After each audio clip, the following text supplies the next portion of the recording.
pour moi, c'est une question de responsabilité collective.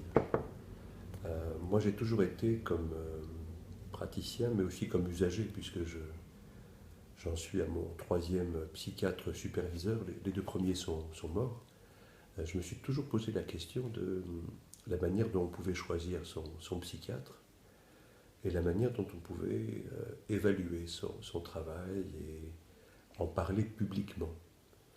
Donc c'est la dimension publique de ce travail, le plus souvent mystérieux, qui, pour finir, pour moi, confère la question du mystère entretenu par une classe sociale dominante.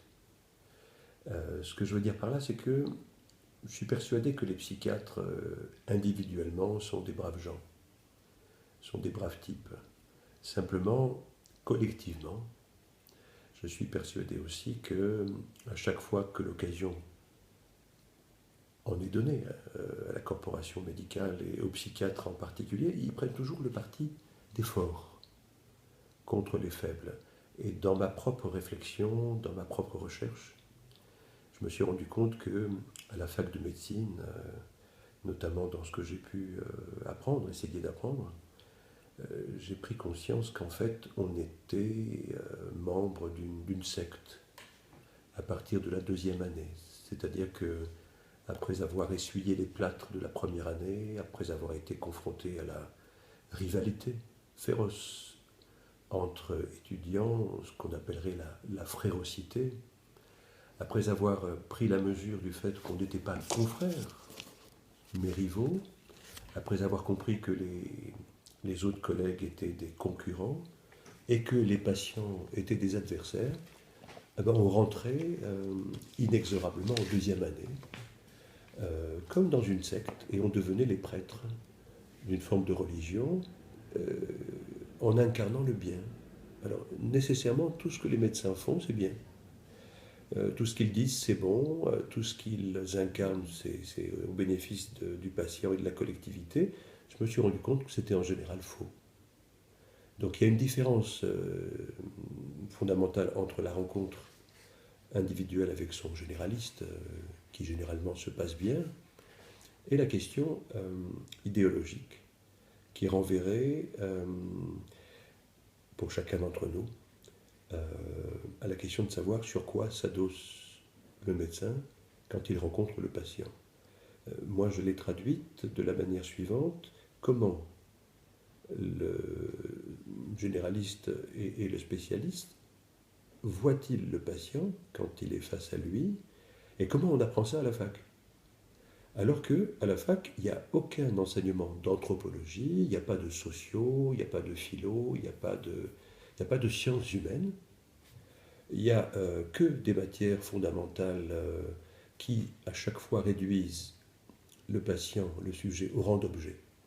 Donc on a réussi à créer un enseignement en Occident de la médecine qui se passe du sujet. C'est vachement intéressant. Il n'y a pas de psychiatrie, il n'y a pas de psychologie, il n'y a pas de psychanalyse.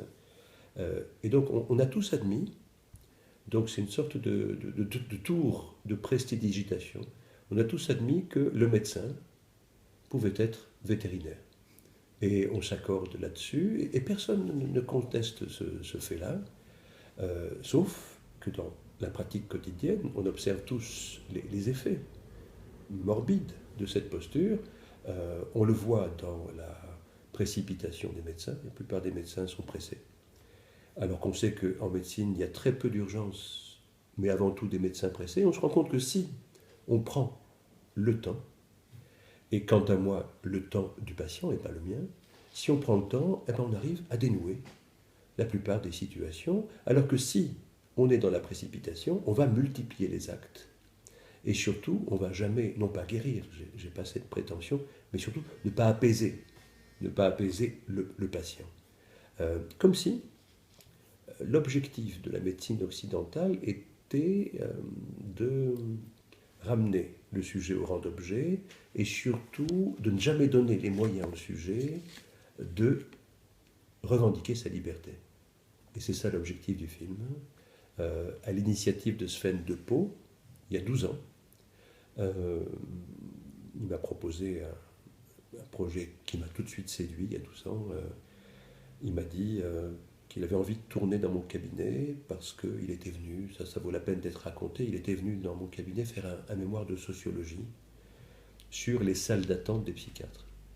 Et il avait rencontré, si j'ose dire, je ne sais pas si c'est le cas, mais il était allé dans 20 ou 30 cabinets et il raconte qu'il n'avait jamais croisé aucun patient. Parce que les psychiatres, c'est une partie de l'art. Et c'est pour ça que les consultes sont si chères, c'est qu'on garantit de rencontrer personne. C'est ça l'objectif premier.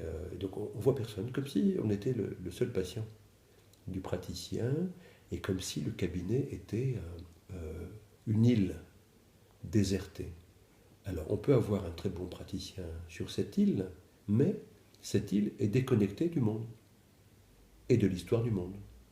Et donc on peut se retrouver face à son praticien psychiatre ou psychanalyste, convaincu d'être porteur, nous, de l'histoire du monde, alors qu'en fait, cette histoire du monde, on l'écrit à plusieurs mains.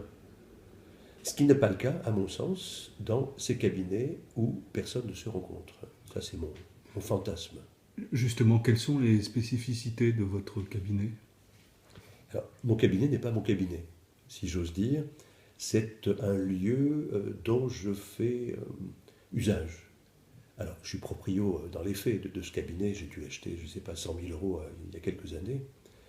Mais en fait, il n'est pas à moi. Il fait partie du service public. Parce que je considère, je suis un des rares à le considérer, que la médecine libérale devrait être un des maillons de cette médecine publique. Et que nous devrions, nous, les médecins libéraux, restituer à la communauté une grande partie de ce qu'elle nous a donné durant nos études. Or, on ne le fait pas. On agit comme des libéraux de manière complètement indépendante, en se payant sur la bête d'une certaine manière, et en multipliant les actes pour compenser 10 années douloureuses d'études, ce qui n'est pas le cas à mon sens. C'est 10 années passionnantes, et surtout, on a été formé gratuitement sur les deniers collectifs. Ce qui fait que mon cabinet est ouvert alors pour deux raisons que je raconte simplement. Donc Sven, quand il est arrivé, il s'est retrouvé dans une salle d'attente peuplée de noirs. Alors je me pose toujours la question de savoir comment il reconnaît les noirs. Moi je n'arrive pas à les reconnaître. Et en fait, les noirs s'impatientaient et arrive un arabe. J'arrive pas à reconnaître les arabes moi-même dans la population générale, mais Sven parle comme ça. Et il a senti que l'arabe voulait brûler la politesse aux noirs. Et il s'est dit, putain, si jamais l'arabe passe en premier, ça va être Beyrouth. Bon, aujourd'hui, il dirait ça va être Bruxelles ou Paris. Et puis, j'ai ouvert la porte de la salle de consulte et j'ai accueilli l'arabe en premier. Et là-dessus, il a arrêté son mémoire et il s'est dit un jour, je ferai autre chose, il y a 12 ans. Et il est venu, ce mec, passer 1 an en salle d'attente sans caméra pour discuter du projet avec les patients, tous. Il a convaincu 80 patients de participer au projet. 7 sont dans la version qu'on voit en ce moment au Star à Strasbourg, si on peut le nommer, au MK2 Beaubourg à Paris et à l'Espace Saint-Michel à Paris, toujours en 3e semaine. C'est un film qui va tourner aussi accompagné de débats, je pense, dans des festivals notamment. Beaucoup, qui a déjà tourné depuis Marseille en juillet dernier et qui est maintenant demandé par les institutions. Je vais le montrer à l'école de mes gosses, à la communauté pédagogique le 10 mai. Ça me passionne de le montrer aux profs, aux ATSEM et à tout le personnel pour qu'il y ait un dialogue ensuite. Et le camarade Sven donc, a filmé pendant 2 ans ensuite, le mardi et le jeudi, avec un deal avec les volontaires, c'est qu'on filme tout, les bons et les mauvais jours. Et en fait, 80 ont donné leur accord, personne n'est sorti du dispositif en 5 ans. Ce qui illustre le fait qu'en tant que souffrant psychiquement, on peut exercer une liberté avec un objectif et une espérance collective. Pour moi, ça c'est génial, et c'est ça, au fond de moi-même, dont je voulais témoigner. Témoigner que le psychiatre et le cabinet de psychiatre n'est pas insulaire, n'est pas isolé, ni du monde, ni de l'histoire du monde, alors qu'en fait, à la fac de médecine, on nous a toujours fait croire le contraire. On nous a toujours fait croire que les médecins allemands qui ont adhéré au nazisme étaient des fous et des criminels, alors qu'en fait, ils étaient les meilleurs médecins du monde occidental. Alors, les particularités de ma pratique reposent en deux points. En fait, c'est les toxicomanes qui m'ont appris le métier. Je me suis rendu compte, dès que je me suis installé, qu'ils sont venus faire le siège de mon cabinet, comme ils font habituellement chez les nouveaux. Et en fait, on m'avait toujours dit que les toxicomanes ne payaient pas, ramenaient les copains et les copines pour se faire prescrire des médicaments, et ne venaient pas à l'heure. C'est ce qui s'est passé, et simplement, j'ai tout de suite perçu que ce n'était pas de la transgression, mais que c'était un symptôme de la souffrance. Et je me suis rendu compte qu'il y avait des mecs qui ne pouvaient pas venir à l'heure du psychiatre dans mon cabinet. Et donc j'ai ouvert mon cabinet sans rendez-vous pour que celui-ci soit ouvert à l'heure du patient, fragilisé. C'est destiné aux patients fragilisés. Et j'ai reconnu, chemin faisant, la même clinique ou une clinique très proche de celle des toxicomanes chez les post-traumatisés de tous les conflits du monde qui venaient chercher asile et étaient si mal reçus chez nous, mais ils avaient la même clinique. Et pareil chez les rescapés des camps. Donc le symptôme primordial, c'est qu'il y a des troubles du sommeil avec cauchemar, ils ne dorment pas, et donc ils ne peuvent pas venir le matin, notamment. Ils ne peuvent émerger que l'après-midi, et on leur a souvent reproché, nous les psychiatres, de ne pas être à l'heure, parce que chez nous, il ne faut pas faire chier le psychiatre, et il faut payer. Si on ne paye pas, c'est qu'on n'est pas motivé, et si on ne vient pas à l'heure, c'est que notre demande n'est pas ferme. Et j'ai capté que la plupart des gens qui ont besoin de nous, ils ne sont pas comme ça. Ils n'ont pas de pognon et ils font ce qu'ils peuvent. Simplement, ils bossent tout le temps, jour et nuit, dans leur tête. Et je suis toujours surpris de constater que nous, les psychiatres, qui prétendons y connaître quelque chose en contenu de la tête, on n'est pas capté ça. Comme si, en fait, on était au service du pouvoir, ce dont je suis convaincu. Et le deuxième principe, c'est que moi, je propose les médicaments, mais ce sont les patients qui déterminent la posologie. Parce que je suis convaincu que c'est le patient, le spécialiste du traitement de sa propre douleur. Et qu'il sait mieux que moi à quelle hauteur de médicaments il va être un petit peu soulagé. Alors justement, qu'avez-vous appris de ces gens que vous soignez, qui viennent parfois de pays en guerre, qui sont des réfugiés? Certains sont des SDF, certains sont des sans-papiers. Qu'est-ce que vous, humainement, qu'est-ce que l'homme a appris et qu'est-ce que le médecin a appris de ces gens? J'ai appris la modestie, la patience et l'admiration pour l'homme et la femme. Je reste à chaque fois surpris par la capacité qui est en nous, alors que certains appelleraient la résilience. Alors moi, je l'attribuerais résilience non pas à Cyrulnik, mais à Tomkevitch et à d'autres plus anciens. Donc, je suis surpris par cette force qui est en nous et qui est si mal utilisée. C'est-à-dire que tous les sans-papiers que j'ai pu accompagner depuis 30 ans, plusieurs milliers maintenant, ils ont une telle force qu'ils sont prêts à mettre au service de la communauté d'accueil, mais on met tellement d'obstacles sur leur chemin que cette force, ils la perdent à essayer de surmonter les obstacles, alors qu'ils pourraient la mettre au service du collectif. Et pareil pour les médecins qui accompagnent ces gens, ça veut dire on pourrait proposer nos modèles de pratique qui sont exemplaires, et l'appliquer à tous les marginaux et à tous les marginalisés nationaux. Et on ferait des économies folles dans le traitement, grâce à la prévention, dans le traitement de la misère, dans le traitement du désespoir. Mais ça ne va pas. Les pouvoirs publics nous prennent, nous, les accompagnants de marginaux, comme des adversaires, sinon comme des ennemis.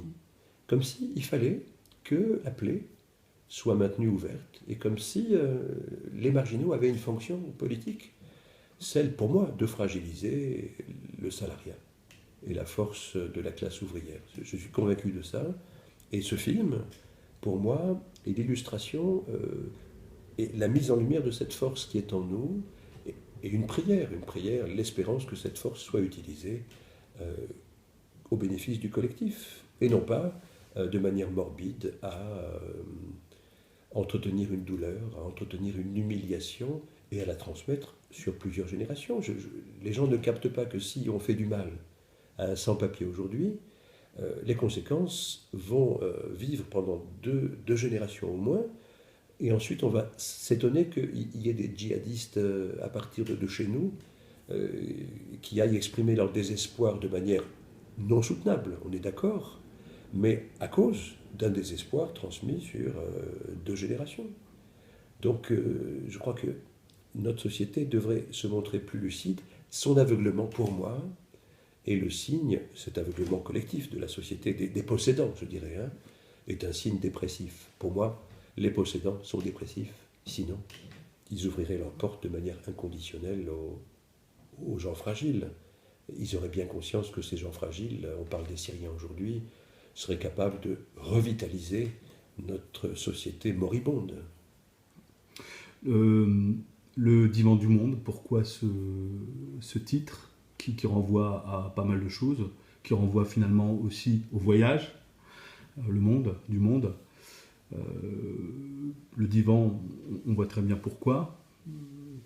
Qu'est-ce qui a présidé un petit peu à ce choix? C'est Sven qui... Alors c'est intéressant parce que Sven n'y connaît rien en psychiatrie. Alors je crois qu'il a beaucoup appris en regardant, en travaillant sur les rushs. Le caméraman qui était à mes côtés tout le temps a vu sa vie intérieure transformée par tout ce qu'il a appris des patients et puis aussi de la relation. Sven était persuadé que divan était associé à psy. Je ne savais pas si c'était psychanalyse ou psychiatrie. Il était persuadé que chez le psychiatre, on s'allongeait. Et en fait, chez moi, il y a bien un divan, mais il est submergé de papier, de vagues de papier et de vagues de dossiers. Et en fait, il a gardé le titre d'origine. Il a gardé poétiquement le rapport à son fantasme d'origine. Et c'est intéressant parce que le fait de pénétrer dans le cabinet où j'exerce est une proposition de modèle. C'est pas la référence, mais c'est très intéressant que l'usager puisse avoir une idée d'une forme d'exercice de la psychiatrie, même si elle est très marginale, pour pouvoir ensuite revendiquer une position plus active face au psychiatre et aider le psychiatre à moins exercer son pouvoir aveugle de domination sur le patient et au fond sur lui-même. Le psychiatre répond à une commande sociale et il est plus prisonnier dans la relation que le patient qui lui a juste à lutter contre son aliénation psychique et sa douleur morale. Le psychiatre est encore plus aveugle probablement que le patient puisqu'il remplit aveuglément, si j'ose dire, sa mission sociale et qui soigne, j'en suis persuadé, le même que lui en termes d'origine sociale. Vous résumez très bien votre approche dans la note d'intention, mais je pense que c'est ce qu'on retrouve dans le livre également. Je cite, « Au moment de me plonger dans la rédaction de ce livre, je me dis, à 60 ans, que je me dois de tenter de transmettre les particularités d'une pratique de la médecine que j'ai toujours située du côté du civisme et du politique et pas tant du corporatisme. » Donc ce qui veut dire aussi qu'il y a une démarche politique dans votre approche. Ah oui, oui. Alors elle est très... Pour moi, c'est très douloureux parce que c'est un combat comme ça de Don Quichotesque, grotesque. À la limite, je trouve mon combat grotesque à certains moments, comme ça, de faire des moulins avec mes bras, des signes.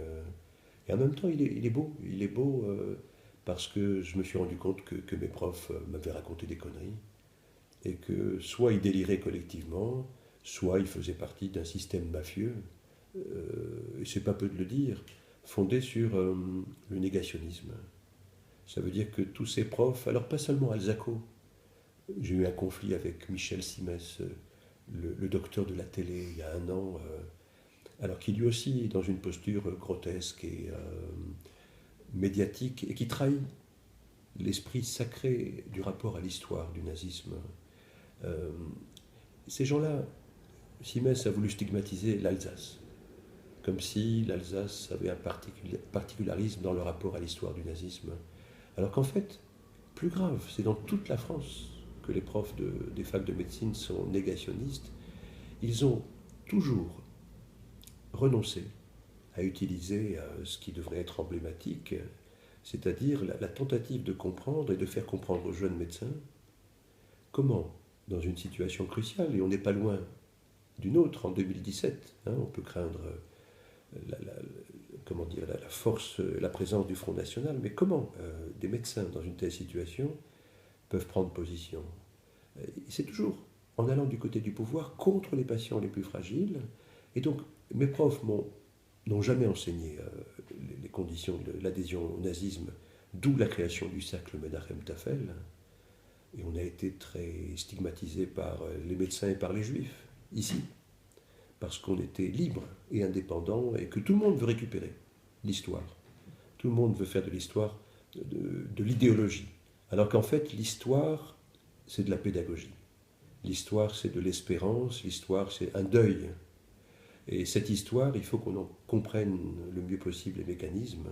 Et si on cherche un petit peu, on se rend compte que les médecins, de manière opportuniste, cherchent à exercer le pouvoir et non pas à protéger les patients les plus fragiles. Et mafieux parce que les médecins enseignants défendent ça, négationnistes parce qu'ils font comme si ça ne s'était pas passé, et comme si les médecins allemands étaient fous et criminels, alors comme je l'avais dit, c'était les meilleurs du monde.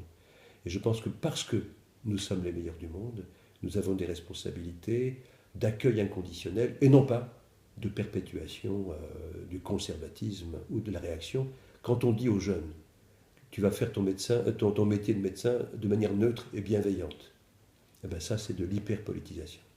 Un médecin qui ne prend pas de position politique affirmée, que comme moi, moi je ne sais pas où je suis, mais disons, je ne suis pas au PS, je serais sympathisant du parti de gauche s'il était moins dogmatique, je suis à la gauche de la gauche. En même temps que je suis christique, j'ai fait le chemin de croix à Pâques, je vais sortir d'Égypte avec mes camarades juifs bientôt. Je suis plutôt mystique, c'est-à-dire je suis adepte de Moïse, de Mahomet et de Jésus à la condition qu'il soit laïque. On sait que Dieu n'a pas de religion. Et donc, quand on dit à un médecin, tu vas fermer ta gueule politiquement, tu ne prends pas parti, en fait, c'est de l'hyperpolitisation. Un médecin qui n'affiche rien dans son cabinet, en fait, il affiche sa richesse, ses tableaux de maître, ses meubles, qui en impose à son patient et qui lui montre qu'il n'est pas du même monde que lui. Donc ça, c'est une posture de droite, je dirais, la plus courante dans notre corporation.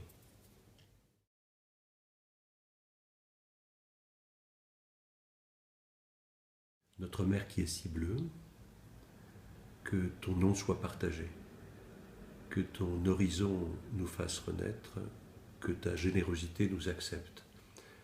Donne-nous chaque jour notre triton quotidien, non pas comme un cercueil, mais comme une trompette de la renommée. Pardonne-nous nos deuils et nos défaites, comme nous pardonnerons un jour à nos bourreaux. Mais délivre l'Europe de ses quotas et protège-la, délivre-la, guéris-la de ses peurs et de ses carcans. Amen.